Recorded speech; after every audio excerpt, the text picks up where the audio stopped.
Ne force pas les événements, Dieu agira tout en son temps. 7 clés bibliques pour toi. Imagine-toi dans les transports en commun, entouré de visages fatigués, te demandant si tout cela a un sens. Le poids des attentes non comblées pèse sur ton cœur.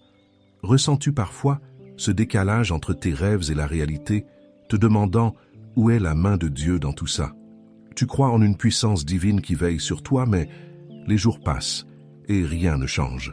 Tu pries, espérant une réponse, mais le silence persiste. Ces moments d'incertitude mettent ta foi à l'épreuve. Mais peut-être, au milieu de cette attente, Dieu prépare-t-il quelque chose d'inattendu? Reste avec nous pour explorer ces clés bibliques essentielles. Bienvenue sur TV Catholique. Abonne-toi à notre chaîne TV Catholique et laisse-nous un like pour rester connecté.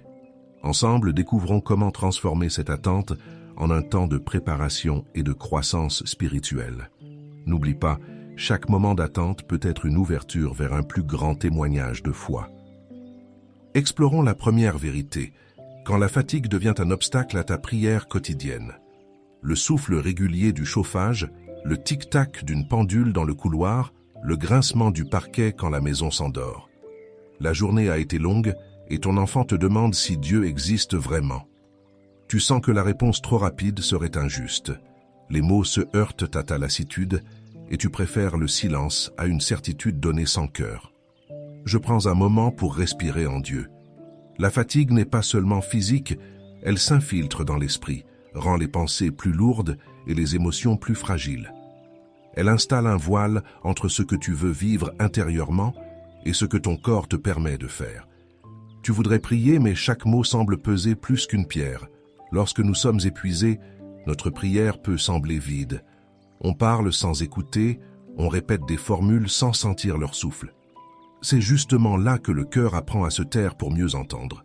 Faire une pause pour se recentrer sur l'essentiel dans la prière devient alors un acte de foi. Accepter de ne pas forcer la rencontre, mais d'attendre humblement que la lumière intérieure se rallume d'elle-même. Plus tard, vous êtes tenté de juger quelqu'un qui a fait un choix de vie différent du vôtre. Le réflexe est rapide, presque automatique. Pourtant, une petite voix intérieure te rappelle cette douceur perdue dans les jours trop pleins. L'espace d'un instant, tu choisis le silence plutôt que la critique. Ce choix simple redonne souffle à ton âme. Dans le quotidien, la fatigue peut rendre la prière aride. Les gestes deviennent mécaniques et l'attention s'effrite. Mais c'est souvent au cœur de cette sécheresse que naît une forme plus pure de présence, celle qui ne cherche rien d'autre qu'à rester là, fidèle malgré tout. Pour surmonter ces moments, voici quelques phrases à méditer. Je respire et je relâche la tension. Je me recentre sur Dieu au-delà de ma fatigue. Je choisis de rester ouvert à l'esprit. Je fais confiance à Dieu même dans le silence. Je garde mon cœur tourné vers lui. Comme il est écrit dans l'Évangile, selon Matthieu chapitre 5, verset 5, « Heureux les doux, car ils recevront la terre en héritage. » Dans cette promesse réside une paix qui dépasse nos forces humaines. Celle d'accueillir chaque faiblesse comme un lieu où Dieu agit en secret. Et parfois, c'est justement dans le silence qui suit l'épuisement que naît une parole nouvelle, discrète mais vivante, comme une brise avant l'aube d'un jour encore inconnu. Approchons la deuxième vérité, ce silence intérieur lorsque tu cherches des réponses. Dans le tumulte, le silence est un espace où Dieu peut parler. Trouver des réponses dans le silence et non dans l'agitation demande une forme de courage, celui de se retirer du vacarme intérieur. Quand tout semble confus, que les pensées s'entrechoquent, il existe un lieu paisible au fond de soi, où les bruits cessent. C'est là que commence la vérité personnelle. Non pas celle qu'on t'impose, mais celle que ton cœur reconnaît quand tu dis doucement « Je me tais pour mieux écouter ». Le bruit d'eau qui coule du robinet, le grincement du bois de la chaise, la lumière blanche du néon. Tu es face à ton supérieur qui t'annonce une promotion. Plus d'argent, plus de prestige, mais au prix d'un compromis avec ce que tu crois juste. Puis plus tard, devant le miroir, après une dispute, ton regard se fige. Tu n'aimes pas l'homme que tu viens d'être. Deux scènes différentes, un même vertige. Celui de se perdre dans le vacarme des décisions hâtives. Le silence nous permet de réfléchir profondément. C'est dans ce retrait que la conscience parle sans détour, sans masque. Elle ne crie pas, elle murmure simplement ce qui est vrai. Et parfois, cette voix n'apporte pas de réponse immédiate. Elle t'invite seulement à rester là, sans fuir, jusqu'à sentir la paix revenir. Voici quelques phrases pour guider ton cœur dans le silence. Je choisis la paix plutôt que l'agitation. Je laisse le silence m'éclairer. Je suis attentif aux murmures intérieurs. Je fais confiance à ma conscience guidée. Je laisse Dieu parler dans le calme. Saint Paul écrit dans la première épître aux Thessaloniciens, chapitre 5, versets 16 à 18, « Soyez toujours dans la joie, priez sans relâche, rendez grâce en toutes circonstances. » Et comme un écho à cette lumière intérieure, Jésus dit dans l'Évangile selon Matthieu, chapitre 5, verset 37, « Que votre parole soit oui, si c'est oui, non, si c'est non. Ce qui est en plus vient du mauvais. » Ces paroles résonnent comme une invitation à l'authenticité, à ne pas trahir ce que l'on sent vrai lorsque tout devient flou autour de soi, car c'est souvent dans ce silence habité qu'une direction nouvelle se révèle, comme une clarté discrète avant l'aube, et nul ne sait encore quelle lumière viendra percer ensuite. Relevons la troisième vérité. Quand le doute s'installe malgré ta foi fervente, le tintement discret des couverts, le froissement d'une serviette qu'on déplie, le brouhaha feutré des conversations voisines. Un ami que tu avais évité pendant des mois te propose un café et tu hésites à rouvrir la porte. Tu sens l'envie de retrouver cette complicité, mais une part de toi reste sur la défensive. Les mots non dits pèsent entre vous comme un silence épais. Ce moment suspendu devient un miroir, celui de ton propre combat intérieur entre confiance et méfiance. Un pincement serre ta poitrine. Tu t'interroges. Pourquoi ce doute persiste-t-il alors que ton cœur aspire à la paix? C'est comme une brume qui s'infiltre dans tes pensées, te rappelant que même la foi la plus ardente peut trembler. Tu ressens cette tension familière entre vouloir croire et craindre d'être blessé à nouveau. Ce n'est pas un manque de foi, c'est une épreuve du cœur. Le doute peut être un pont vers une foi plus solide. Il révèle les zones encore fragiles de ton âme et t'invite à les confier avec humilité. Faire face au doute avec une foi humble et confiante, c'est accepter de ne pas tout maîtriser, mais de continuer à avancer pas à pas. C'est là que naît la véritable profondeur spirituelle, dans ce fragile équilibre entre incertitude et confiance. Le tic-tac discret du réveil sur la table de nuit, le souffle long du chien endormi au pied du lit, le bruit feutré de la ville assoupie. Tu n'arrives pas à dormir parce qu'une phrase dure que tu as dite dans la journée tourne en boucle. Face à toi-même, tu revis ces mots lancés trop vite et tu sens poindre le regret. L'orgueil se heurte à la conscience et soudain, l'envie d'un pardon sincère apparaît. Lorsque le doute s'installe, la foi peut vaciller. On croit parfois qu'il faut chasser toute incertitude pour croire vraiment, alors qu'en réalité, elle peut devenir un appel au discernement spirituel. Je choisis de croire malgré mes doutes. Ce choix répété chaque jour forge une paix nouvelle, celle qui ne dépend plus des certitudes visibles, mais d'une confiance profonde qui grandit dans le silence. Voici quelques paroles pour renforcer ta foi en temps de doute. Je fais confiance au chemin de Dieu. Je me rappelle les moments de foi. Je laisse la foi grandir dans le doute. Je suis ouvert à la sagesse de l'esprit. Je choisis l'amour plutôt que la peur. Jésus dit dans l'Évangile selon Matthieu chapitre 6 verset 14, « Si vous pardonnez aux hommes leurs fautes, votre Père céleste vous pardonnera aussi. » Et plus loin encore, il est écrit, « Aux hommes c'est impossible, mais pas à Dieu, car tout est possible à Dieu. » Ces paroles déposent une lumière douce sur ton cœur fatigué. Même ton hésitation peut devenir prière si elle est offerte avec sincérité. Quelque chose en toi pressent qu'une réponse approche, mais sous une forme que tu n'attendais pas encore. Entrons dans la quatrième vérité, la frustration face à l'injustice dans ton travail. Tu te souviens de ce matin-là. Le bourdonnement du téléphone sur la table, le claquement de la cafetière, le vent qui soulève les rideaux. Tu fais défiler distraitement les réseaux et vois la réussite éclatante d'un ancien camarade. Une photo, un sourire, des félicitations. Et pourtant, au fond de toi, une pointe de jalousie se glisse, presque imperceptible. Cet ami semble recevoir tout ce que toi, tu attends encore. Une voix intérieure murmure alors, Pourquoi lui et pas moi? Tu repenses aux efforts que tu fournis sans reconnaissance, à ces décisions injustes au travail où ton intégrité t'a parfois coûté cher. La frustration serre ta poitrine comme une corde tendue.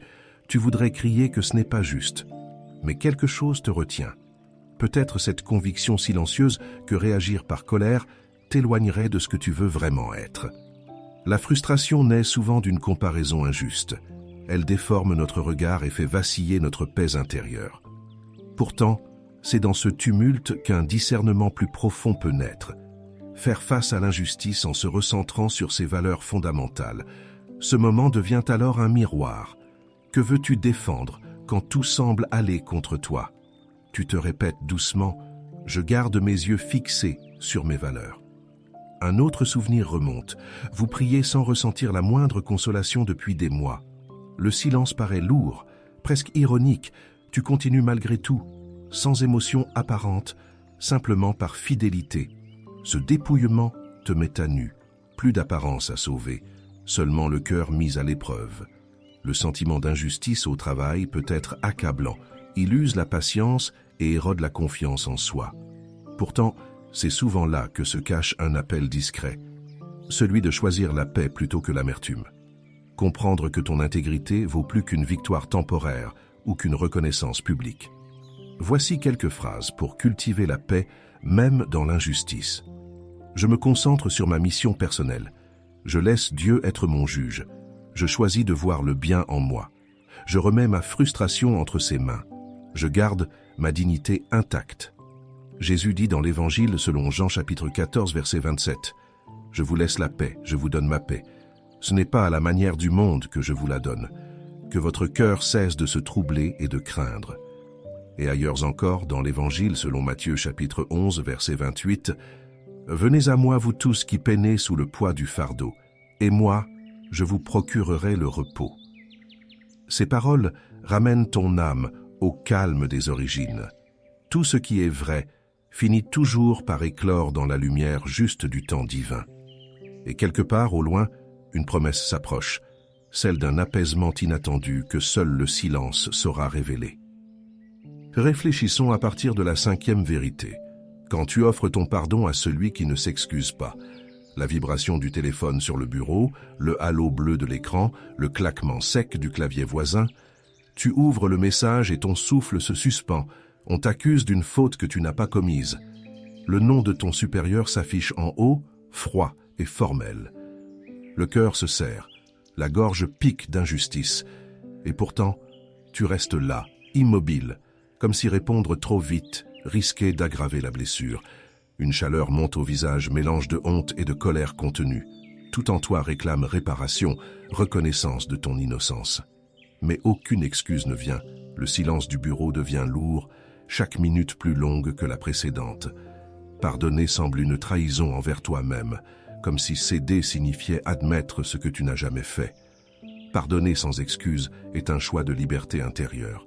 C'est refuser de laisser l'offense gouverner ton cœur. Offrir le pardon comme un choix libre, même sans excuse, n'est pas faiblesse mais force, celle qui découle d'une paix profonde que rien n'achète. En pardonnant, tu coupes les liens invisibles qui t'enchaînaient à l'injustice et tu redeviens maître de ta lumière intérieure. Je choisis de pardonner pour être libre. Plus tard, un ami te confie un fardeau qu'il ne parvient plus à porter seul. Il parle longtemps, cherche ses mots entre deux silences lourds. Tu sens qu'il attend non pas une solution, mais une présence vraie. Ton cœur hésite. Comment t'offrir la compassion alors que tu portes encore tes propres blessures? Pourtant, quelque chose en toi se déplace doucement vers cette écoute sincère qui guérit autant celui qui parle que celui qui écoute. Offrir le pardon peut être difficile sans excuse. Il demande d'abandonner l'idée d'avoir toujours raison pour accueillir ce qui élève au-dessus du conflit. Ce n'est pas oublier ni minimiser l'offense, c'est choisir de ne plus nourrir la douleur qu'elle a laissée derrière elle. Le pardon devient alors un espace intérieur où souffle enfin la paix véritable. Voici des phrases pour accompagner ce chemin de pardon. Je choisis de pardonner pour mon propre bien. Je libère mon cœur du poids de la rancune. Je laisse le pardon ouvrir mon chemin. Je refuse de rester prisonnier du ressentiment. Je donne le pardon que j'aimerais recevoir. Saint Paul écrit dans l'Épître aux Romains, chapitre 12, verset 18. Autant que possible, pour ce qui dépend de vous, vivez en paix avec tous les hommes. Et Jésus dit dans l'Évangile, selon Jean chapitre 13, verset 34, « Je vous donne un commandement nouveau, c'est de vous aimer les uns les autres.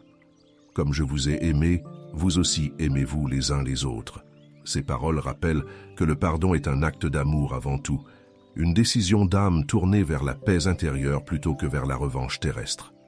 Dans le silence retrouvé après la tempête des émotions, une douceur nouvelle s'installe, celle d'un cœur délivré qui apprend à aimer encore. Puis quelque chose s'annonce au loin, une ombre légère sur l'eau calme, comme si une autre épreuve approchait pour éprouver cette paix retrouvée. Retrouvons le fil de la 6e vérité, la colère qui monte quand on te critique injustement. La colère injuste peut être un maître dur mais juste. Elle surgit sans prévenir, bouscule notre paix intérieure et met à l'épreuve notre maturité spirituelle. Pourtant, c'est souvent dans ce feu intérieur que se révèle la possibilité d'une transformation profonde. Transformer la colère en opportunité de croissance spirituelle. Elle devient alors un tremplin pour comprendre tes blessures, non une arme contre les autres. Je transforme ma colère en paix intérieure. Vous vous sentez spirituellement seul, malgré une pratique religieuse régulière. Chaque prière semble rebondir contre un mur silencieux. Puis, un jour, une remarque blessante tombe, venue d'une personne que tu respectes. Tu sens ton cœur se serrer, ton souffle s'accélère, et cette solitude prend soudain le goût amer de l'injustice. Plus tard, alors que tu fais un effort physique intense, tu réalises que ton énergie a été consacrée à ton apparence plutôt qu'à ta santé. Tout comme ta réaction à la critique s'était tournée vers l'ego plutôt que vers la vérité intérieure. Se sentir critiqué injustement peut provoquer la colère. Elle bouillonne sous la peau, cherche à se justifier, à prouver sa valeur, coûte que coûte. Mais cette tempête émotionnelle n'a pas pour mission de détruire. Elle veut révéler ce qui en toi résiste encore à la paix. La blessure ouvre un espace où peut entrer la lumière du discernement. C'est là que l'humilité apprend à respirer plus fort que la fierté. Voici quelques pensées pour apaiser la colère injuste. Je transforme la colère en paix. Je choisis de répondre par la douceur. Je regarde au-delà de la critique. Je laisse l'esprit m'apaiser. Je vois la critique comme un défi à surmonter. Dans cet exercice intérieur, chaque respiration devient une prière silencieuse. Chaque silence une victoire sur soi-même. Saint Paul écrit dans la première épître aux Corinthiens chapitre 13, versets 4 à 5. « L'amour prend patience, l'amour rend service. Il ne jalouse pas, il ne se vante pas, ne se gonfle pas d'orgueil. Il ne fait rien d'inconvenant, ne cherche pas son intérêt, ne s'emporte pas, n'entretient pas de rancune. » Et plus loin encore, dans la première épître de Pierre chapitre 4, verset 8, « Avant tout, ayez entre vous un amour intense, car l'amour couvre une multitude de péchés. » Ces paroles anciennes apaisent le tumulte et rappellent que le vrai courage est celui du cœur pacifié. Et parfois, au détour du silence retrouvé, naît une attente légère, celle d'une lumière nouvelle qu'on ne nomme pas encore mais qu'on sent approcher doucement. Accueillons la 7e vérité, ce sentiment d'ingratitude lorsque tes efforts passent inaperçus. L'odeur du pain sortant du rayon, le froissement des sacs plastiques, le vent qui glisse sous la porte automatique. Tu croises un sans-abri devant le supermarché et tu hésites entre passer ton chemin ou t'arrêter. Son regard est calme, ni suppliant ni fuyant, simplement présent. Tu fouilles dans ton sac, cherches une pièce ou un mot, quelque chose qui puisse signifier que tu l'as vu. Mais déjà les gens contournent la scène, pressés, invisibles à eux-mêmes comme à lui. Et toi aussi, tu sens cette frontière mince entre l'élan du cœur et la fatigue de ne pas être reconnu. Un nœud se forme doucement dans ta poitrine. Cette impression d'avoir déjà donné tant, sans retour. Comme si ton geste, aussi sincère soit-il, se perdait dans le bruit du monde. Tu voudrais qu'au moins quelqu'un remarque tes efforts silencieux. Ce sentiment d'ingratitude t'effleure, discret mais tenace, et il creuse en toi une lassitude douce amère. Se sentir ingrat peut obscurcir la beauté de l'acte désintéressé. Pourtant, là se cache une vérité précieuse. C'est souvent dans le secret que l'amour prend sa vraie dimension. Cultiver la gratitude même, quand nos efforts semblent invisibles, devient alors un acte de foi pure, une offrande silencieuse qui relie ton cœur à celui de Dieu sans témoin ni écho. Voir l'action discrète comme un acte de foi en l'amour divin te rend libre de l'attente du merci. Plus tard, dans la journée, quelqu'un parle mal d'un absent et vous n'osez pas le défendre. Le silence s'installe autour de la table comme un voile épais. Tu ressens ce tiraillement intérieur. Tu aurais pu dire un mot juste, mais tu as préféré ne pas déranger l'équilibre fragile du moment. Et pourtant, même ce silence pourrait être traversé par une intention pure, celle de ne pas ajouter au tumulte des jugements. Lorsque nos efforts passent inaperçus, nous pouvons ressentir de l'ingratitude. C'est une part humaine du cœur, vouloir être vu pour ce que nous donnons. Mais dans ces instants où rien ne semble revenir vers toi, répète-toi doucement. Je choisis de rendre grâce, même dans l'ombre. Car chaque geste caché porte une lumière que seul le regard divin saisit pleinement. Voici quelques pensées pour cultiver la gratitude malgré tout. Je rends grâce pour ce que je suis. Je fais confiance au regard de Dieu sur mes actions. Je choisis de servir sans attendre de retour. Je trouve la joie dans le don discret. Je me rappelle que Dieu voit tout. Le Seigneur nous dit dans l'Évangile, selon Matthieu chapitre 5, verset 37, que votre parole soit oui, si c'est oui, non, si c'est non. Ce qui est en plus vient du mauvais. Et saint Paul écrit dans l'Épître aux Éphésiens chapitre 4, verset 26, « Si vous êtes en colère, ne commettez pas de péché, que l'ardeur de votre colère ne dure pas jusqu'au coucher du soleil. » Ces paroles rappellent que la sincérité et la paix intérieure valent mieux que toute reconnaissance extérieure. L'espérance naît justement là, dans le silence des gestes vrais. Un souffle invisible prépare déjà le cœur à accueillir plus grand encore, quelque chose qu'on ne voit qu'en avançant les yeux fermés sur la lumière intérieure qui demeure. Tout au long de cette vidéo, nous avons compris que le véritable apaisement naît lorsque l'on cesse de lutter contre le rythme divin. Cette transformation intérieure s'accomplit quand nous acceptons de remettre nos désirs et nos impatiences entre les mains de Dieu. En découvrant les clés bibliques qui nous enseignent la patience et la confiance, nous avons réalisé que chaque attente a un sens, chaque silence une promesse. Quand on apprend à ne pas précipiter ce qui appartient à Dieu, on découvre une paix nouvelle qui dépasse toute compréhension. Aujourd'hui, notre cœur s'ouvre à une réalité plus profonde, celle d'une foi qui choisit la confiance plutôt que le contrôle. Comme le disait saint Augustin, « Patiente un peu, les promesses de Dieu sont sûres. Ne force pas les choses, Dieu fera tout en son temps. » Ce rappel résonne comme un souffle d'espérance dans nos vies, souvent pressées. Ce n'est pas l'attente qui blesse, mais le doute. En apprenant à marcher dans la foi, nous découvrons que chaque saison est parfaitement ordonnée par sa sagesse. Si ce message t'a touché et t'aide à mieux comprendre la beauté du temps de Dieu, abonne-toi dès maintenant à notre chaîne TV catholique. Partage en commentaire ce que tu attends encore dans la prière et comment cette réflexion nourrit ta foi au quotidien. Ensemble, formons une communauté qui s'encourage à tenir bon, à prier avec confiance et à marcher dans la lumière des promesses divines. Souviens-toi toujours, ne force pas les choses. Dieu fera tout en son temps. Et quand ton cœur voudra courir plus vite que sa volonté, arrête-toi un instant. Respire et laisse ta foi te rappeler que le plan de Dieu est parfait, jusque dans l'attente.